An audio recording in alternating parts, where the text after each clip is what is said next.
सीधा लिए चलते हैं नाहरगढ़, जहां मुख्यमंत्री वसुंधरा राजे पहुंची हैं और यहां एक जनसभा को संबोधित करेंगी मुख्यमंत्री। सीधी तस्वीरें जयपुर के नाहरगढ़ से सीएम राजे की लगातार मैराथन रैलियां।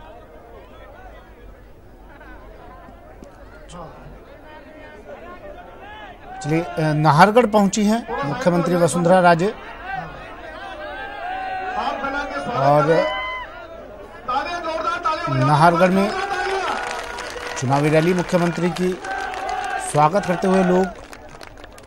सीधी तस्वीरें टीवी स्क्रीन पर चुनावी सभा को संबोधित मुख्यमंत्री करेंगी बीजेपी के प्रत्याशी के लिए। बैठिए सभी विराजे।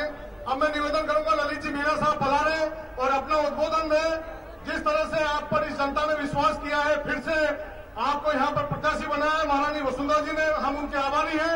ललित जी आप किताब भेंट कर दे। हेलो ललित जी मीणा साहब।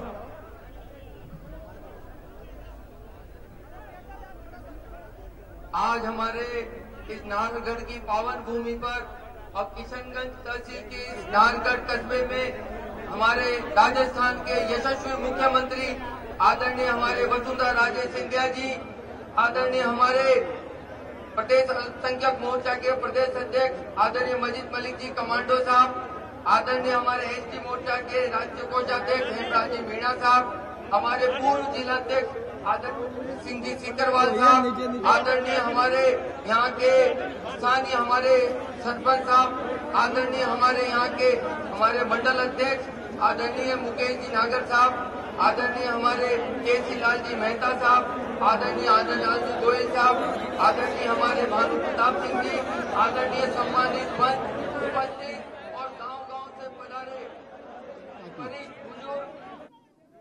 और ये निगाहें इसलिए भी हैं, लोग जानना चाहते हैं कि आखिर ये चुनाव किन मुद्दों पर हो रहा है, आखिर इस चुनाव का उद्देश्य क्या है। आप सब जानते हैं कि राजस्थान हो या देश, कांग्रेस ने सर्वाधिक समय तक इस देश के अंदर शासन किया।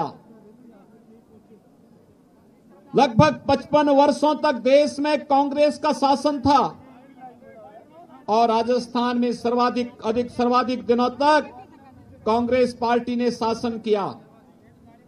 लेकिन इस देश के 4 महत्वपूर्ण हिंदी बाहुल्य प्रदेश, बिहार, मध्य प्रदेश, राजस्थान, उत्तर प्रदेश, जिनसे आज 3 नए राज्य और बने हैं, बिहार से झारखंड, मध्य प्रदेश से छत्तीसगढ़, उत्तर प्रदेश से उत्तराखंड, ये 7 जो हिंदी बाहुल्य राज्य हैं, कांग्रेस की सरकार के समय कांग्रेस के कुशासन के कारण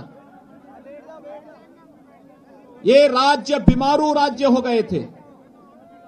यहां न सड़क थी, न बिजली थी, न पानी थी, न स्कूली शिक्षा की व्यवस्था थी, न यहां पर स्वास्थ्य की उत्तम व्यवस्था थी, न किसानों का उपज का दाम किसानों को मिल पाता था, न नौजवानों के लिए रोजगार की व्यवस्था थी।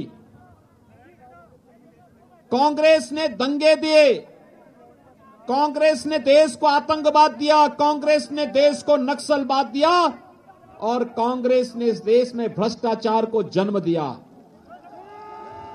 कांग्रेस अराजकता की जननी है और अगर मैं कह सकूं तो कांग्रेस की नाजायज उपज के रूप में ये आतंकवाद, नक्सलवाद और ये भ्रष्टाचार है। तो जो हमारे विकास में बाधक हो, जो सुशासन में बाधक हो, जो राष्ट्रवाद के मार्ग में बाधक हो, उस कांग्रेस को वोट देने की बात तो दूर से भी अगर आप हाथ से छूने का कुत्सित प्रयास करेंगे। मुझे ये सौभाग्य दिया कि मैं आप लोगों का उम्मीदवार बनकर आज आपके बीच में खड़ा हूं और कांग्रेस पार्टी का धन्यवाद देना चाहता हूं। अभी समय ज्यादा नहीं है, पूरी बात आपको बताई, यहाँ से कौन विधायक है, किसको बीजेपी ने उतारा, बात व्यक्तियों की नहीं है। उम्मीदवार कोई भी हो, चुनाव 2 पार्टियां आगे नहीं और कांग्रेस पार्टी और बीजेपी के बीच में आप लोगों को फर्क समझना पड़ेगा।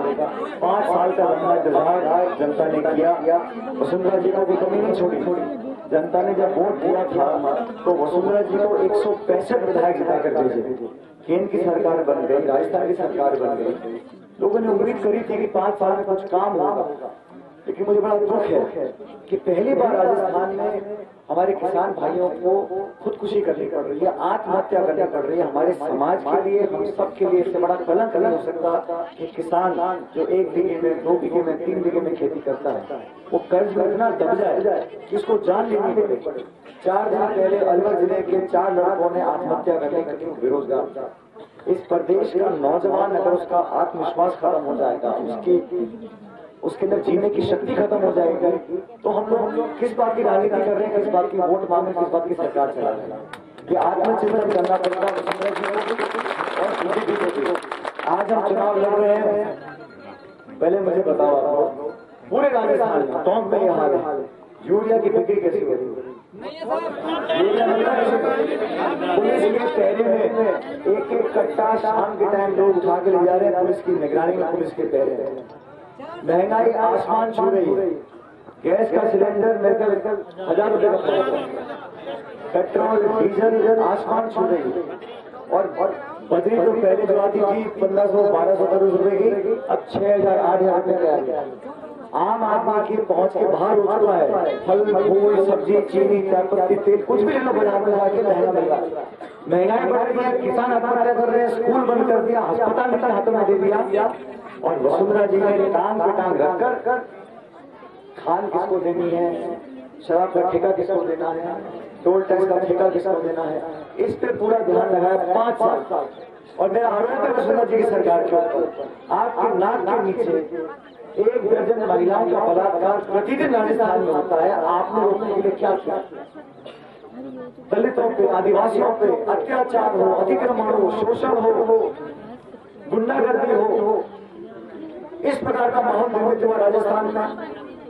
7 तारीख को आप लोगों को अपना भविष्य भी तय करना है 5 सालों में कि हमें किस रास्ते पर जाना है। बहुत दे दिया साथियों, MLA, MP, मंत्री, मुख्यमंत्री, प्रधानमंत्री कोई कसर नहीं छोड़ी। अरे बड़े बड़े बीजेपी हैं, कल जयपुर में था, डूंगरपुर बांसवाड़ा में, तो वहाँ अमित शाह साहब आए भाषण देने के लिए, और बड़ी बड़ी बातें 5 साल में ये कर देंगे, वो कर देंगे। मैंने पूछा जो 5 साल आपको टाइम दिया था, आपने किस वर्ग की, किस व्यक्ति की, किस क्षेत्र की भलाई का काम किया है? हर चीज में कभी नोटबंदी, कभी GST, उद्योग बंद हो गए।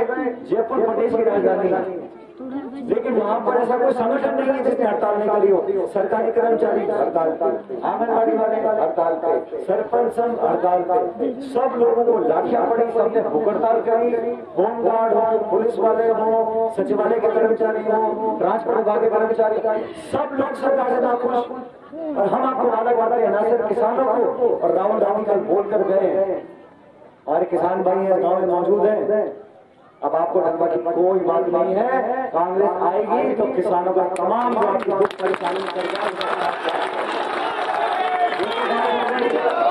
ये तो बात हमारे प्रदेश की, लेकिन इन 11 पंचायतों की जो मांग रखी है, इस बीसलपुर के पानी का जो ओवरफ्लो है वो तो इन 11 पंचायत में आएगा ही आएगा।